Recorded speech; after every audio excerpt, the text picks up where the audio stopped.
এমনই পরিস্থিতি হবে, আওয়ামী লীগ কমিটি করবে, মাইকিং করে লোক পাবে না। আজকে তারা যে রাজনীতিতে যে দুর্বৃত্তায়ন সৃষ্টি করছে এবং অপকর্ম করছে, তাদের দলের প্রধান সহ সমস্ত টিম নিয়ে দেশ দিয়ে বাধ্য হয়েছে। সুতরাং আমি মনে করব বাংলাদেশের জনগণ সংগ্রামী এবং গণতান্ত্রিক মনা জনগণ, বাংলাদেশ 9 মাসে স্বাধীন হয়েছে, এটাকে মনে রাখতে হবে যারাই ক্ষমতার মস্তকে বসে আছেন। সুতরাং 14, 18, 24 দেশের জনগণ ভোট দিতে পারে নাই, এদেশের জনগণ ভোট দিতে চায়। অর্থাৎ এই সমস্ত জিনিস নিয়ে গড়িমসি না করে অবিলম্বে যে ফেব্রুয়ারির মধ্যে একটা ডেট রাখছেন, সেই ডেট অনুযায়ী আগামীতে নির্বাচনের ব্যবস্থা করুন।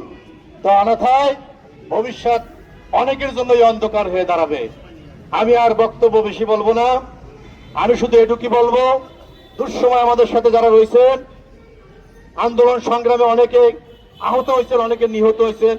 এখানে দলের গুরুত্বপূর্ণ নেতা আমাদের দুদু ভাই, মুশারফ ভাই, রহমতুল্লাহ ভাই, বিলকিস আবা, নেসার ভাই আছেন। এ সমস্ত ছেলেপেলেরা কখনো জানি দলের দিকে হারিয়ে যায় না কিংবা মন খারাপ করে বসে না থাকে, এই বিষয়টা আপনারা খেয়াল রাখবেন।